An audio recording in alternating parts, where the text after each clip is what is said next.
అందరికీ వందనాలు. ఈ అవకాశం ఇచ్చిన పాస్టర్ గారికి నా కృతజ్ఞతలు. ఇంతవరకు నన్ను కాచి కాపాడి నడిపించిన ఆ దేవాసి దేవునికి నేను ఎంతగానో కృతజ్ఞతలు తెలియజేస్తున్నాను. ముందుగా కీర్తనలు 3వ అధ్యాయం 1వ వచనం ఒకసారి ఎవరైనా చదవండి.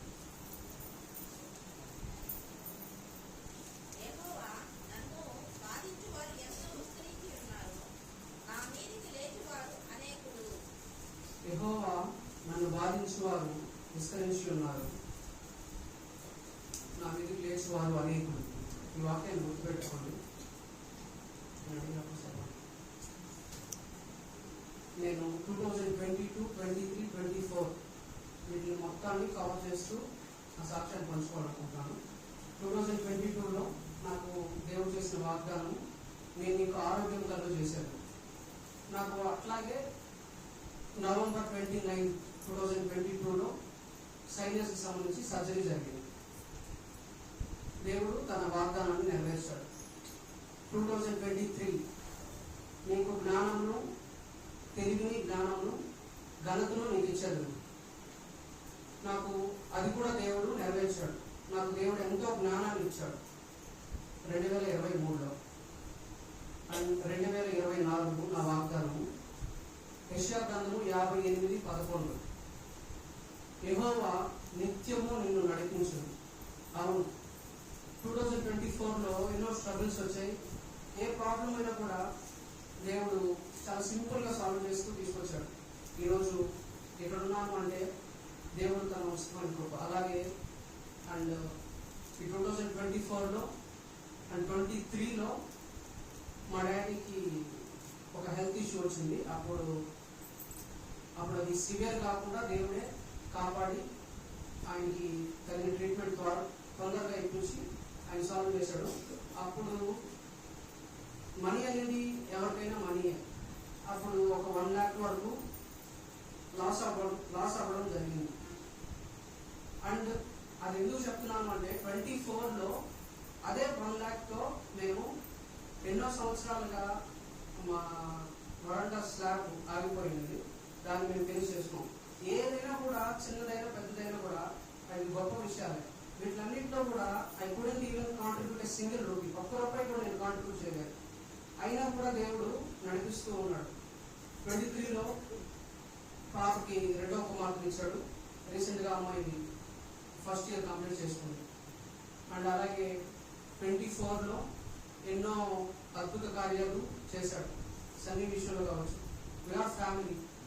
సో ఎన్నో చేశాడు దేవుడు. అండ్ నాకు కూడా చెప్పాలి అంటే నాకు 2 times 24 యాక్సిడెంట్ జరిగింది.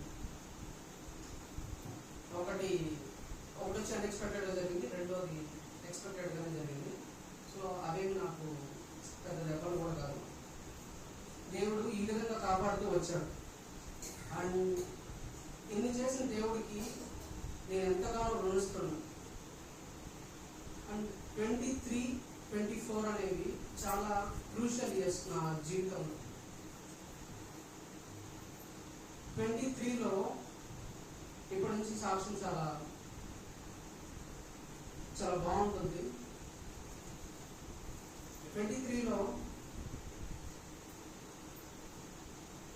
I know that there are a lot of allegations, speculations spreading over me, but I don't care about all these things. The people who made these allegations are simply allegations, and I'm not at all responsible to no one else who made these allegations, because the people who made these allegations couldn't feed me a single day, and they couldn't responsible to no one else who made these allegations, because they don't have proper knowledge, proper understanding, and not at all everything about me.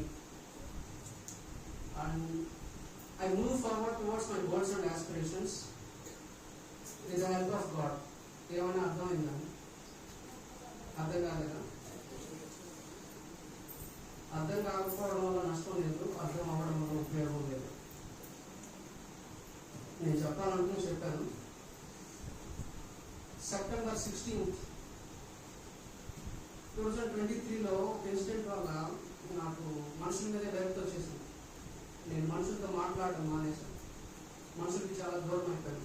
Time అనేది వస్తుంది, ప్రతి దానికి ఒక time అనేది వస్తుంది. నా time కోసం నేను వెయిట్ చేశాను. దేవుడు ఎందుకు ఇదంతా నాన్ సెన్స్ చెప్పడం అనవసరం. బట్ ఎందుకు చెప్తున్నాను అంటే, మీకందరికీ తెలుసు 2023 సెప్టెంబర్ నుంచి 2024 మార్చ్ వరకు నేను బల్ల తీసుకోవడం మానేశాను. బికాస్ నా మీద చేసిన అలిగేషన్ అనేది నా క్యారెక్టర్ మీద చేసిన అలిగేషన్ అనేది. సో నేను తట్టుకోలేకపోయాను. నాకు ఫిజికల్గా మెంటల్గా నన్ను చాలా డ్రైన్ చేసేసింది. దానివల్ల నేను చాలా ఇబ్బంది పడ్డాను.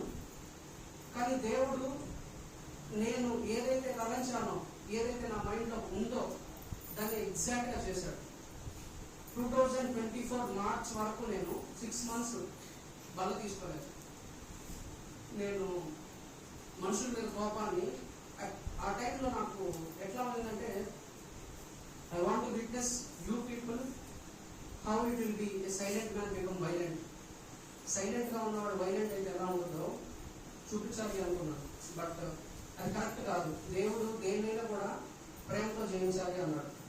కాబట్టి సాతాను నన్ను ఎంతగా ప్రేరేపించినప్పటికీ కూడా నేను లొంగకుండా నేను స్టాగ్నెంట్గా నిలబడి you can solve my problem. మనుషులు చాలా ప్రాబ్లమ్స్ సాల్వ్ చేయలేరు, బట్ దేవుడు అనుకుంటే ఏ ప్రాబ్లం అయినా కూడా సాల్వ్ చేయగలడు. సో నన్ను ఫిజికల్గా మెంటల్గా నన్ను మళ్ళీ ఫిట్ చేశాడు దేవుడు. ప్రతి దానికి ఒక కాలం అనేది ఉంటుంది.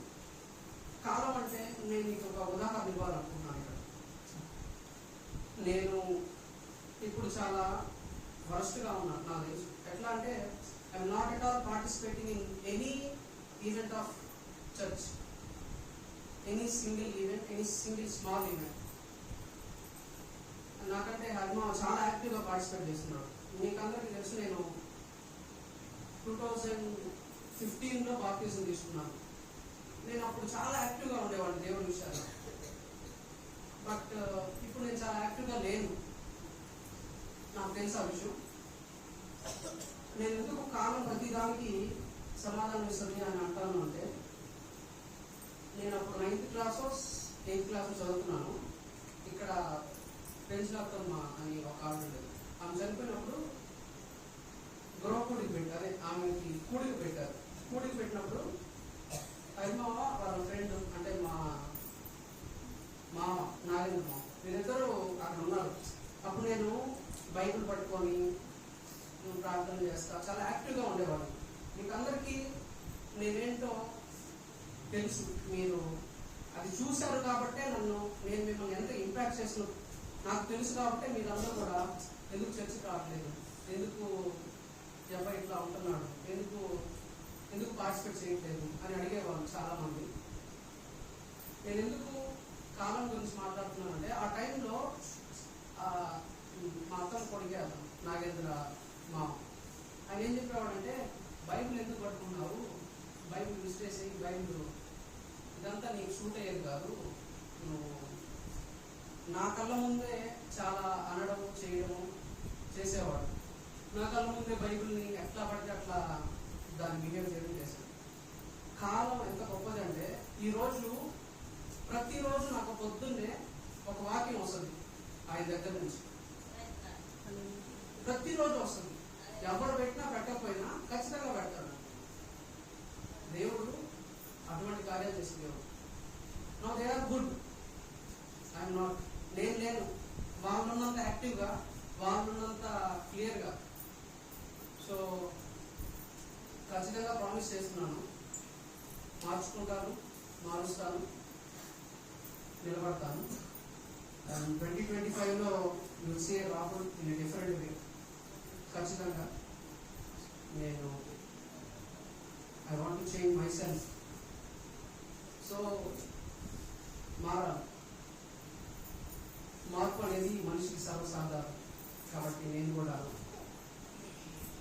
మీకు అందరికి కూడా ప్రామిస్ చేస్తున్నాను, పాత రావాన్ని మీకు చూపిస్తాను ఖచ్చితంగా.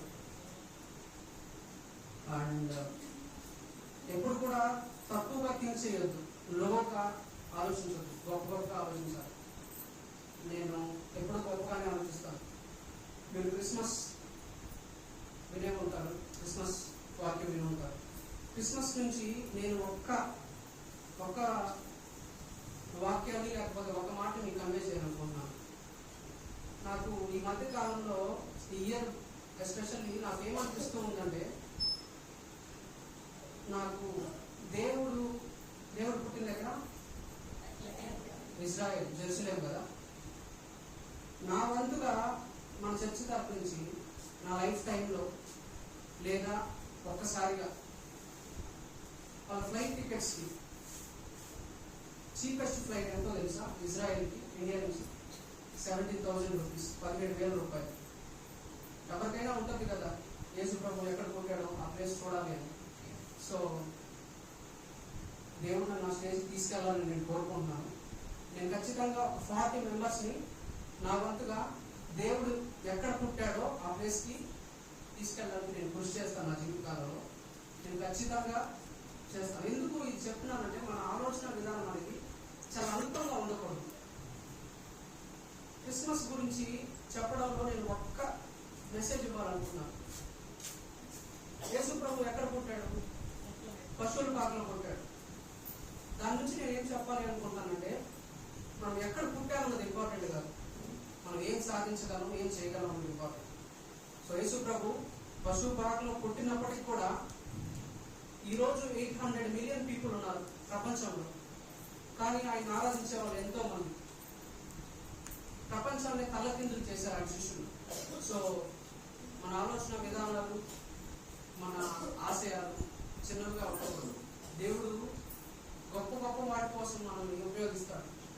మనం చేయగలిగిన సమర్థులము, మనం చేయగలిగిన శక్తి కలిగిన వాళ్ళు, ఆ శక్తి దేవుడు ఇస్తాడు. మనము ఆయన పాదాల వద్ద చేరి ఆయన ఆశ్రయించినప్పుడు ఖచ్చితంగా ఇస్తాడు. సో నేను ఎన్నో స్ట్రగుల్స్ కూడా గత సంవత్సరంలో పాస్ అయ్యాను. అయినప్పటికీ కూడా దేవుడు నా చెయ్యి విడవకుండా ఆయన ప్రతి విషయంలో నాకు తోడుగా ఉండి నాకు ఎన్నో నేర్పించాడు. అండ్ ముఖ్యంగా రియల్ ఫేసెస్ ఆఫ్ పీపుల్ నేర్పించాడు. సో నేను ఖచ్చితంగా దేవుడికి ఇష్టడుగా, దేవుడు నన్ను మొదట్లో ప్రేమించినప్పుడు ఎలా నేను ఉన్నానో నన్ను అలా మలుచుకోవాలని నేను ఆశపడుతున్నాను. అలా నేను తయారవ్వాలని కూడా నేను కోరుకుంటున్నాను. అండ్ ఈ క్రమంలో నా విశ్వాసాన్ని దెబ్బతీసిన వాళ్ళు కూడా ఇక్కడ ఉన్న వాళ్ళైతే కాదు, నా విశ్వాసాన్ని కొంచెం పెద్ద స్థాయి వాళ్ళే దెబ్బతీశారు. సో నాకు మనసు విరిగిపోయింది. ఏంటి అసలు మనము అందరికీ దూరంగా ఉంటుంది. నేను అందుకే మనుషులతో మాట్లాడడం మానేసి చాలా కాలం. యోనతో ఈ మధ్య ఎక్కువ ట్రావెల్ చేస్తాను. అంటే ఎక్కడికైనా వెళ్ళాలన్నా, ఏదైనా తిరగాలన్నా, చేయాలన్నా, తినాలన్నా. ఎందుకంటే his frequencies matches to me. వాడికి ఏం తెలియదు. వాడు నేనేం చెప్పినా కూడా ఓకే అన్న చేద్దాము, ఓకే అన్న. సో నేను యూత్కి చెప్పాలనేది ఒకటే, before going to do anything, think about the consequences, what will take place in the future. If you couldn't think about the consequences, you will definitely face the path. దీని అర్థం ఏంటంటే, ఏదన్నా ఒకటి చేయడానికి ముందు ఆలోచించండి. అలా ఆలోచించకుండా చేస్తే మాత్రం దాని పర్యవసానాలు, పరిణామాలు చాలా దారుణంగా ఉంటాయి. సో జాగ్రత్తగా ఉండండి. ముఖ్యంగా యూత్కి చెప్పేది ఏంటంటే, స్ట్రాంగ్గా ఉండండి దేవుళ్ళు. నేనైతే ప్రస్తుతానికి స్ట్రగ్లింగ్ స్టేజ్లో ఉన్నాను. దావీదు ఎలాగైతే కొద్ది రోజులు స్ట్రగ్లింగ్లో ఉన్నాడో, అండ్ యోబు ఎలాగైతే కొద్ది రోజులు స్ట్రగ్లింగ్లో ఉన్నాడో, యేసు ప్రభువును కూడా మరణం జయించింది. ఎన్ని రోజులు? కొద్ది రోజులు మాత్రమే, కొన్ని గంటలు మాత్రమే. సో ఈ ఫేజ్లో నుంచి నేను బయటకు వస్తాను. ఆ నమ్మకం నాకుంది. ఆ నమ్మకం నేను కాపాడుకుంటానని నేను భావిస్తున్నాను. And thanks to everyone. ఈ అవకాశం ఇచ్చిన పాస్టర్ గారికి నా కృతజ్ఞతలు. వాక్యం బాగా చదవండి. అండ్ లాస్ట్ ఒక్క మాట చెప్పాలని నేను అందించుకుంటాను. ప్రస్తుతానికి నేను ఒక డిసీజ్తో అంటే ఒక జబ్బుతో బాధపడుతున్నాను. అదేంటో బేసిక్గా నేను చాలా తెలివైన వాడిని. ఇది నా తెలివి కరెక్ట్ కాదు, దేవుడు నాకు ఇచ్చిన వాగ్దానం, దేవుడు నాకు ఇచ్చిన జ్ఞానం. నన్ను అర్థం చేసుకోవాలంటే చాలా తెలివి కరెక్ట్. ఇప్పుడు నాకుండే డిసీజ్ కూడా చూడండి, ప్రసంగి 2:1-18 కొంచెం ఎవరైనా కొంచెం పెద్దగా చదవాలి. ఇప్పుడు దానివల్ల నేను బాధపడుతున్నాను. ప్రసంగి 1:18.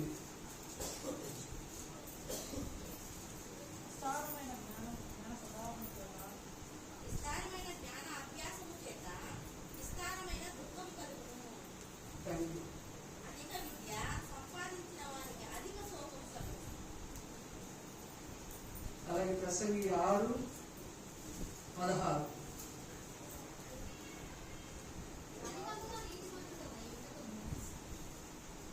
చదువు.